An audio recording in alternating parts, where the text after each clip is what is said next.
I don't think presidential immunity extends to manufacturing a plot to undermine the term of your successor, because that's precisely what happened. You said they failed at it. I'd argue they were very successful.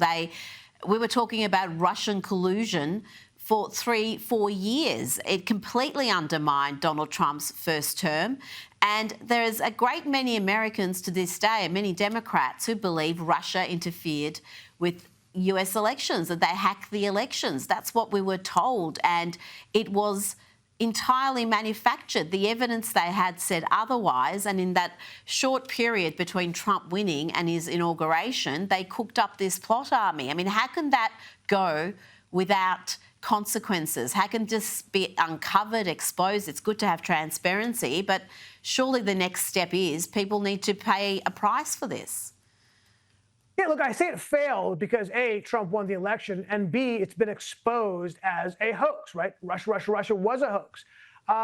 No, we should allow this to go unpunished, and there are a lot of people who I think should and will be punished for it. I'm just saying that from what I read and understand, Trump v. U.S. gives wide-ranging immunity, and this may, in fact, fall within that as well. See, I disagree there, but we'll move on. We'll discuss this more, I'm sure, in the coming weeks. I'm interested in your reasoning for this data. We're seeing a mass exodus from states like California. Close to 700,000 people have left California since 2023. They've moved to states like Florida, Tennessee, Texas, Ami. And some of the reasons, obviously, are economic, lower taxes, perhaps less crime, but other underlying issues that we're not detecting here. Why do you think the reason for this is? Same phenomenon is happening from New York, people leaving and going to those red states. Look, when Mamdani and Newsom say, hey, where are they going to go? Yeah, bro.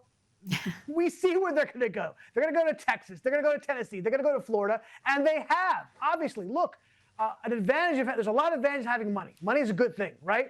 One of the advantages, it gives you mobility. You could pick up and you can leave. You're not tied to one place.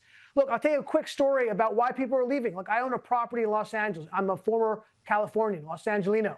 And I want the entire push for the city is for higher density in housing. They want to take single family homes and they want to convert them to apartment buildings. So of course I want to do that. It's more profitable for me to tear down the single family home that I rent and build an apartment building.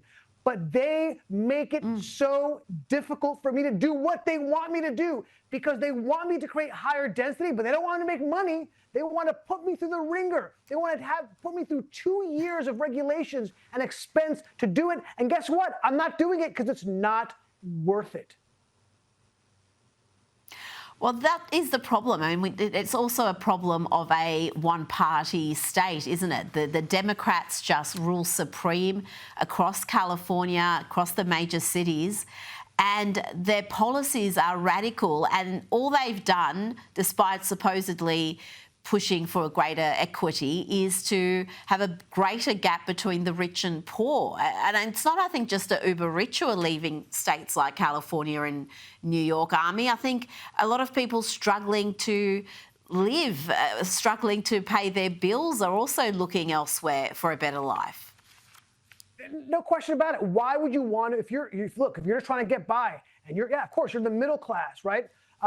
Why are you going? How could you afford or want to spend $5,000 a month in rent in Los Angeles, right? And not even like in a great place in Los Angeles, when you can move to Texas and Houston and Dallas and literally pay $2,000 a month for the same place. It doesn't make sense. And of course, yes, you don't have to be rich to have mobility. You just need an ability to find a job somewhere else. And thank God this country allows for people to move around when they want to. And they're finding themselves saving money and having a better quality of life, not just economically, but for quality of life in terms of crime, right? And in terms of dirt and homelessness. They're making that move because life is just easier and better in a lot of these red states. Absolutely. And you know what? as long as they don't take their voting habits with them to these red states, it's all good. Let them go where they want to go. Ami Horowitz, thank you so much for your time tonight. Always a pleasure.